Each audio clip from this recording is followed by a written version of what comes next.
In today's video, I'm going to share with you an exercise that is super useful to improvise longer sessions, longer storytelling experiences, combining three different things. We're going to combine scales, we're also going to combine arpeggios, and we're going to work on our economy picking technique. Grab your guitar. That's coming up.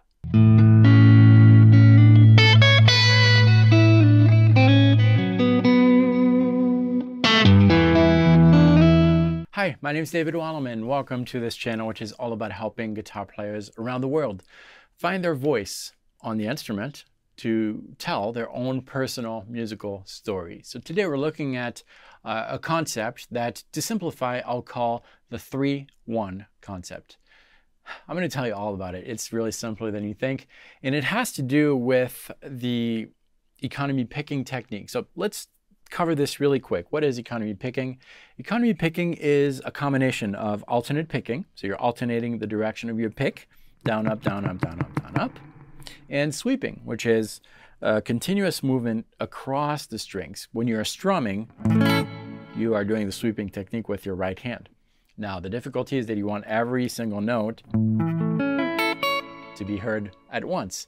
But we're basically combining those two things in economy picking, and in order to do that, we need to kind of plan our moves ahead so that all the continuous strings, when you're going across strings, it's in the same direction. So your last note of a string needs to end on the same direction as you're going in.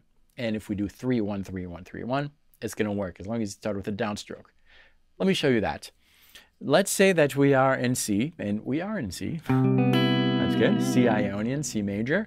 We're going to play a C major 7 chord, which is extracted from that particular scale.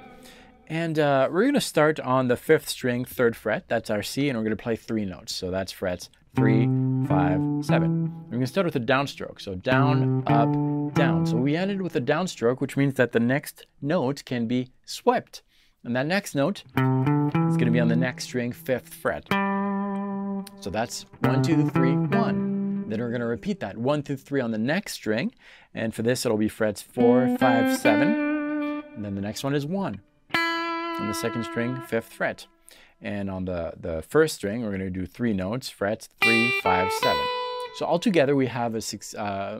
We're alternating 3s and 1s. 1, 2, 3, 1. 1, 2, 3, 1. 1, 2, 3. And the right hand is doing down, up, down, down, down, up, down, down, down, up, down. Right? And you can kind of vary the end if you want. So we are doing this because, well, because it flows really well. It's the economy picking thing, but it also combines some consecutive notes, anything that's in 3s. That's kind of the scale work.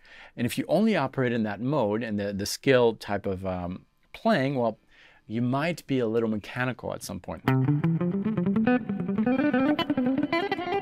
I can't really do it well. I've been doing the economy picking for too long, but that's kind of the idea of the economy picking. It might sound a little harsh, a little mechanical. Now, if we do the sweeping combined with that, inject that, well, it's going to sound a little smoother and maybe a little more melodic because we are playing those the notes that are extracted from the chords, the arpeggios. I'm sorry, I'm kind of looking here because I'm reshooting this video.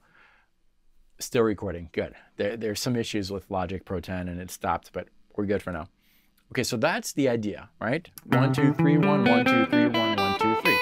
You can just take that idea and apply it to any 3-note per string scale that you have.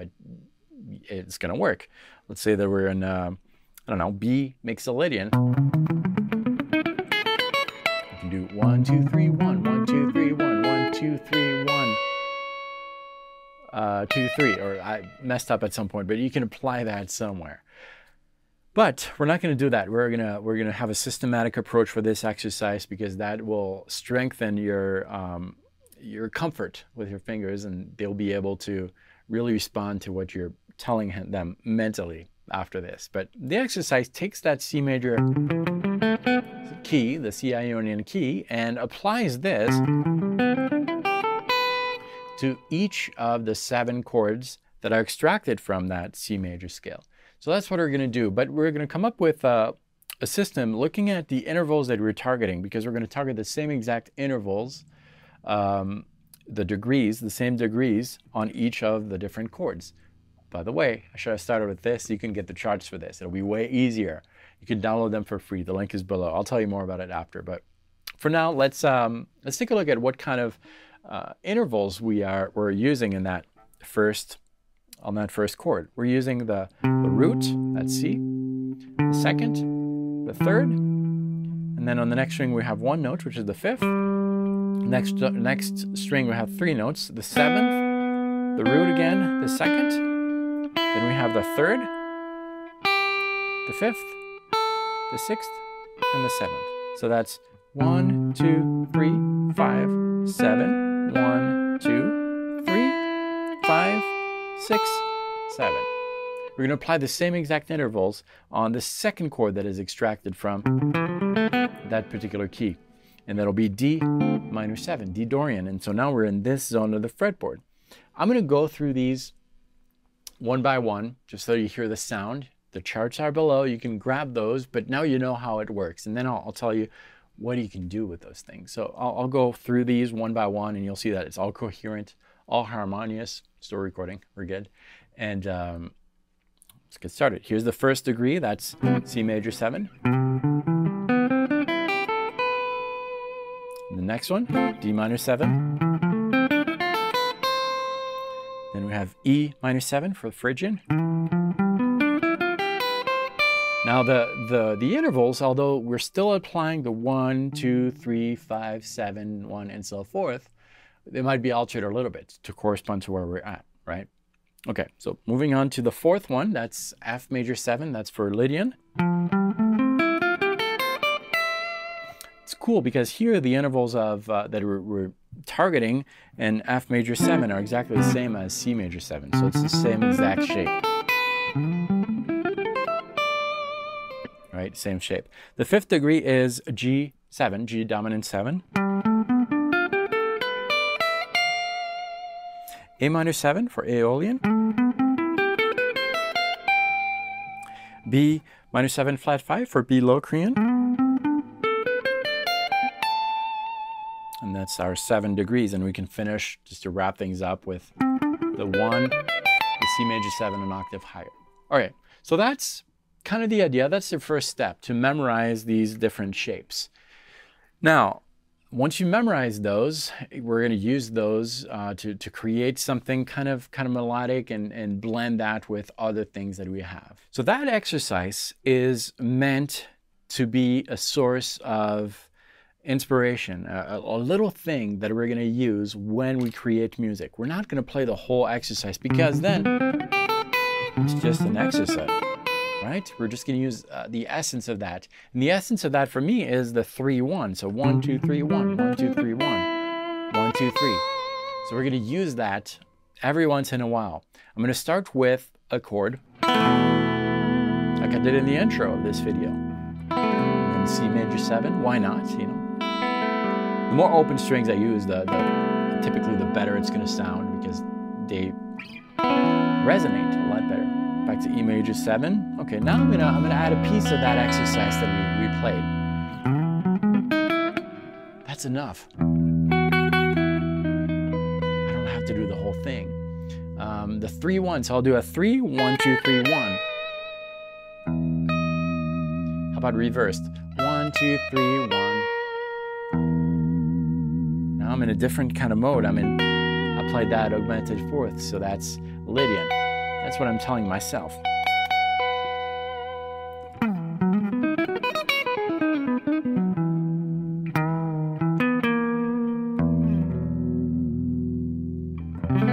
Back to that first chord.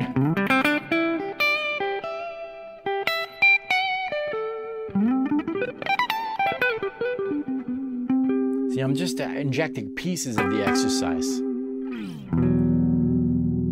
Now I'm in a minor context.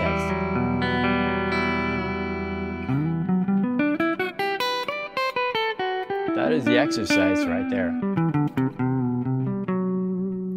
So you're just kind of exploring your fretboard, and really important, I think, when you are introduced to a new idea, a new concept, or a lick, or something you like, and you really want to make it your own, don't go for the backing track right away. Just free form like this, because you are basically training your fingers to respond to an idea, and you're embedding into your fingers the concept. Then your fingers are comfortable and you can kind of take over and direct your fingers towards the sounds that you're interested in. So that's my tip for you. Anyways, you can grab the assets below. There's a link that you can click and enter your email so that I can send you those to your email. You'll also be placed on my free newsletter. This is more like a club in which I send you some supplemental content that goes with this channel, some backing tracks sometimes, and of course to tell you about my paid courses as well. You can unsubscribe anytime, but check it out below. And if this was your first visit, thank you so much for sticking with me to the end of this lesson. If you like this, you should check out the other videos. There's a lot more on the channel, and you should consider subscribing, because every week, Monday, Wednesday, and Friday is a new video day, new lesson. Thanks so much for watching this. I'll see you very soon.